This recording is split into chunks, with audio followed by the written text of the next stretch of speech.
Alright, so I have a Discord, and in that Discord I have some illustrated porn sharing channels, because people like porn. Recently, one of my mods was reported by another user for posting an illustration of an adult character wearing a diaper. The person claimed it was child porn and against the rules of Discord, going as far as to report them to Discord for violation of terms of service.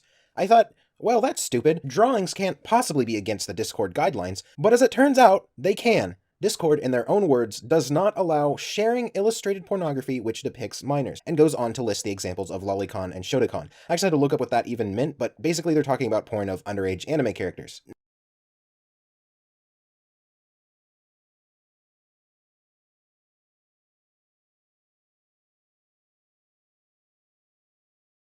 Now, this sort of pornography isn't my thing, but I still think it's extremely silly to try and enforce this kind of equivalence between real-life child porn and drawings of nude anime characters.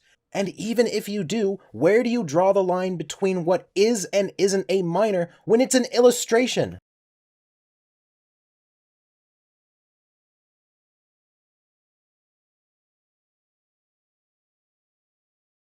I'm so sorry that your eyes seem to have stopped functioning, and so I have linked a page all about secondary sex characteristics which differentiate adult bodies from child bodies in women and girls.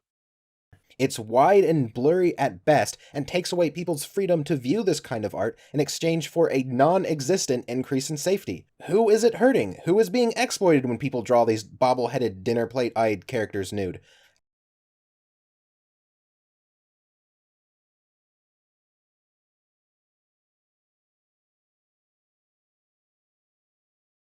But of course, there is no way that you do not already know this, you just want to defend this because you are a pedo. Pedophilia is a taut paraphilia just like zoophilia and your sick attraction to animal-like mythical creatures. On top of that, aren't drawn characters whatever age the artist says they are? And even if you did have another way of knowing their age, by which country's laws are they considered a minor? Yeah, okay, you can fuck right off, you pedophile. As a person who enjoys his own brand of illustrated fantasy porn, I find this attitude some people have about aforementioned art kind of revolting, and if you still aren't convinced, let me explain just how silly this shit is. Anime is a very broad style of art that takes place in a variety of settings. It's pretty common for characters who appear very young to actually be a 3,000-year-old vampire or something. Where do we draw the line there? It's also common for characters who are very young to be drawn as though they are much older. Take Ichigo Kurosaki, for example. From his height and muscular build, one would assume he's somewhere in his 20s, maybe. Canonically, he's only 15 years old. Any 30-year-olds in the audience that still like Sailor Moon? Well, her tall and slender form may make her look like a young adult, but she's actually 14. Sorry, you're all pedophiles, I guess. What about a character like Haku, who, spoiler alert, is the ancient spirit of a river who sometimes takes the form of a dragon and sometimes takes the form of an adolescent boy? Where do you begin to draw the line with that? I suppose you could say if it looks like a minor, then it's not allowed, but I just find that standard to be far too subjective. If we were to apply that same logic to real life, I guess I'd be considered jailbait because people thought I was still in high school until I was around 25 years old. And I feel like you'd be hard-pressed to find any 18-year-olds that look significantly different than when they were 15. And like I said before, sometimes when I see anime characters, they barely look human to begin with, or are drawn in an art style where it's impossible to get a good sense of age. Some artist styles make everything look a bit younger than others, and you need to be familiar with that artist style before you can judge the age of their characters. And it's even more of a blurry line when we're talking about non-human characters. Let's take a look at the Teen Titans, for example. We know they're teens, but we don't know how teen they are. You know, there's a huge difference between 13 and 18, especially when we're talking about in a legal sense.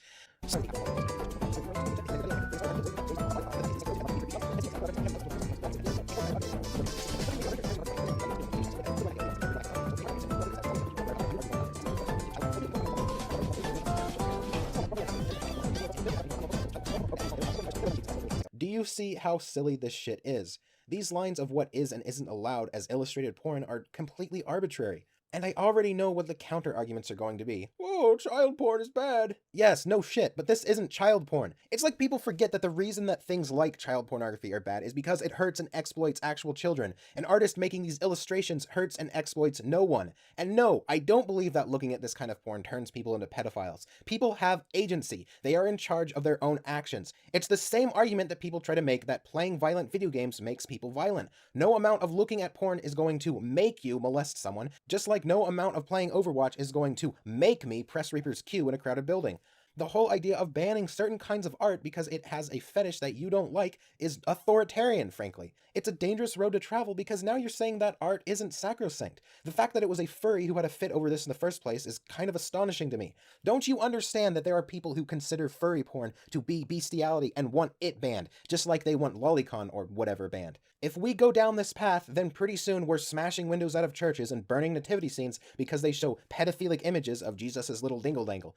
If anyone from Discord or any other site that bans certain kinds of drawn porn is watching, please rethink your rules on this. They don't really make sense, and they make it a huge pain in the ass to actually moderate, because now I have to constantly check in on the porn channels and make arbitrary decisions about the age of illustrated characters, many of which aren't even human.